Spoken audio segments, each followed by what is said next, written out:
Good morning. We're going to start the Children's Families Seniors Committee meeting, and we are going to begin with our call to order, and we'll just introduce ourselves. And Ignacio, if I could start with you. Ignacio Guerrero, Director for the Department of Child Support Services. Bob Minicucci, Director, Social Services Agency. Cindy Chavez, Member of the Board of Supervisors. Dave Cortese, Board of Supervisors. Jeff Smith, County Executive. So at this time, if there's any, I don't have any cards to speak under public comment. Okay, then we're going to move on to the rest of our agenda, which is to consider budget items and inventory items to forward to the board. I don't have any speakers on these either. Okay, so what I'm going to do is I'm just going to run through them and see, Dave, if you or I have any questions on these items. So on 3A, this is Special Olympics Unified Champion School Program. And this is from Supervisor Wasserman. And this is to continue a program that was one time in nature last year. So that we put forward last year. So if there are no questions, I'll go on to item 3B. And this is early childhood workforce training. This is budget item 2 from Supervisor Yeager. So why don't I do this? If there's any public comments, I'll take them now for any of these items. So we'll do that. Kathy, if you want to come up, we're just going to allow people 2 minutes on all subjects in front of us, so welcome.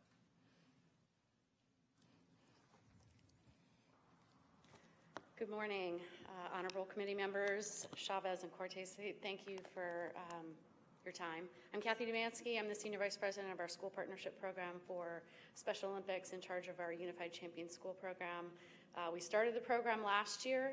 We were successful in reaching and attaining the goals that we had in last year's memorandum, and we're looking to continue that again this year. It doesn't take a school year to get this embedded, so we'd like to continue our work in the schools and continue getting students involved in acceptance and respect and unified sports. I'm also going to speak very quickly on item 3D, which is our community sports program. The objective there is to build that bridge between our school program and our community program, which is our evening and weekend program for people with disabilities of all ages, to engage in a lifetime of fitness and health. There's 56,000 individuals with disabilities in Santa Clara County.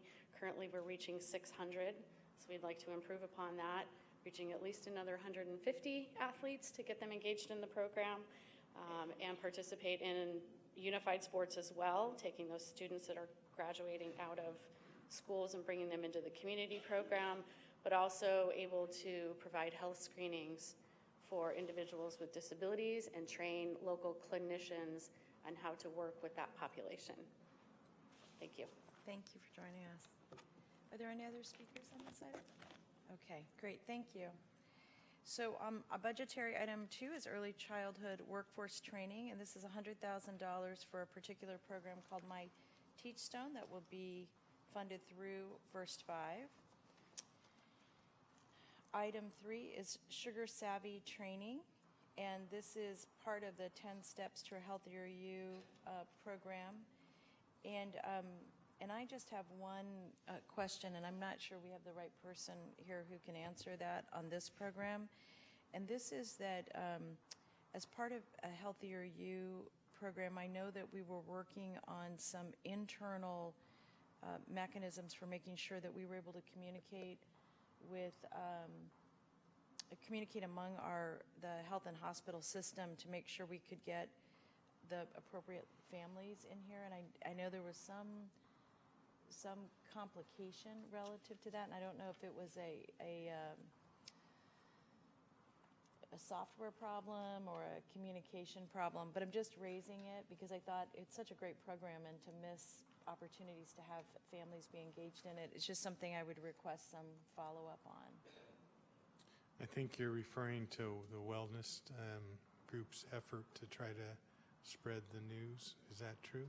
Well, we had visited, Supervisor Yeager and I went to visit the Healthier You program, the kind of the base of it on the east side. And one of the challenges they talked to us about, what it sounded like a software problem, but in terms of doing outreach to all of our clinics to get candidates through this program. And maybe you're right, Dr. Smith. It might have been. I thought it was this program, but it was something to do with sugar and diabetes and making sure we were capturing kids and families at the preventative end as early as possible. Okay, I'll check. I'm not And exactly familiar. let me ask Betty. Let's ask Supervisor Yeager, Supervisor Yeager's office, if we address that. I couldn't remember if anything came back or if this was part of that. Thank you. We'll check into it. Thanks. And then the second is item 12 is Special Olympics Community Sports Program. And this is a program that was just spoken about for Special Olympics of Northern California in the creation of a new community sports program. And I think she did a lovely job explaining that. Teatro Visión Youth Production Program. And this is for money for annual production and outreach to schools. And this, I think, okay, so this is $100,000. The one thing that I would just add to this is that I recognize I'm bringing forward some items that are similar to this, and I think this idea of outreach and then how we get people to be able to attend these performances is something that we're going to have to give some thought to, because often transportation is actually a very real barrier to these programs. So, for what that's worth. Budgetary item 15, this is a San Jose Conservation Corps mobile shower unit. And this is for $100,000 to purchase a mobile shower unit to serve homeless Corps members. And that's a Supervisor Yeager. And then Supervisor Simidian, budget item 22, Mountain View Wisman Mobile Food Program. And this is to authorize payment for $221,000 for fiscal year 18-19, $61,000 for 19-20, and $61,000 for 2021, relating to expanding the mobile nutrition program for Mountain View residents. Inventory item 40. This is from Supervisor Cortese, Collaborative Coordinated Dual Diagnosis Court. And this is an authorized payment to Dual Diagnosis Court for $114,000 relating to the funding of a collaborative court coordinator position. And then, oh, yeah, Dave. Let me just say, we may provide some edits in the way of a supplemental, not to the dollar amount or the recommended action, just in terms of the background. I just wanted to indicate that because I think there was some confusion in the writing of the background that conflated a couple of things. So I just want to, without getting into the weeds on that, just to indicate, if I'm correct, we will get a supplemental issued right away by the end of the day. Great. Just, again, just on the background, not the amount. Great. And then budget, this is from Supervisor Yeager. This is a Rotary Play Garden Operations Manager. This is to authorize payment to Guadalupe River Conservancy in the amount of $150,000 relating to offsetting the costs of an operations manager. And this is over 2 years. This would be $75,000 each year for that service for the playground coordinator. Inventory item 54. This is from Supervisor Me. And this is the Far West Summer Camp Transportation Program. And this is $8,000 to assist the Far West Wheelchair Athletic Association to get folks to and from the California Junior Olympic Sports Camp, which is a really great program. And then we're going to move to item 3K, and I think these are you and me, Dave. It's funny, I was going to mock someone else, but it was us for being late. Supervisor Cortese, this is the Office of Human Relations Victim Offender Mediation Program, and this is to increase the budget of the Office of Human Relations in the amount of $127,000 relating to the Victim Offender Program. And this will allow us to add one Human Relations Coordinator, position 3, to the Office of Human Relations. And that looks like a great program, too. And then the next item, which is 3L, is the Happy Hollow apiary budget inventory item. I have actually, and this is from me, this is for $10,000, and I've learned more about bees than I can possibly share with you, including there are such a thing as honey bandits. So more on that later. But it's actually really exciting. That item will complete an investment we made last year in the honeybee colonization at Happy Hollow. The next item is a quilt museum budget inventory item from myself. This is a one-time amount of $46,643 for capital improvements to the museum's building. And one of the things I recommend is that this cost could come out of, although I know, Dr. Smith, you all make choices about this, but out of any new monies that we're putting forward to the arts this year. And then item number 61 is Opera Cultural Theater Program, and this is for the production of La Llorona. And this is a one-time, and it says sponsorship, but I'm going to use the word allocation, and that is to fund the community engagement free ticket program, and $10,000 is to offset the tickets, and another $5,000 to make sure we can address transportation, because I know that's a really significant issue. Those are all the items I have. Betty, is there anything else that I'm missing? No? We're good? All right. Jeff has- Madam Chair, I just wanted to be clear. I'm understanding that item A and item D are really the same issue. Is that true? For a Special Olympics? Special Olympics, 100,000? No. So the Special Olympics, we have two programs. So they are the same. You're right. They're the same topic, but they're for two separate programs. So it's two separate 100,000? Yes. Okay. And one is for a community program, and the other is to continue an item that Supervisor Wasserman and I brought that had programming directly in the schools. The second one is for programming in the community. Okay. Just wanted to be clear. Yes. Thank you for checking on that. Any other questions from anyone? All right. So then Supervisor Cortese, if we don't have any concerns about this, we can move these forward to the full board for part of our budget discussions with a recommended aye. And if you are interested in doing that, I will second it. And then I just have some broad comments I want to make about the process. So moved. And I'll second that. So what I hadn't had a chance to say this, Dr. Smith, during our budget workshop, but I just wanted to say that every year I think the budget gets improved and more clear, and I think that's really important. And I also appreciate that there was more thought given to when the county brought forward items of investment, that it said, like, here's what we hope the goals of these investments are.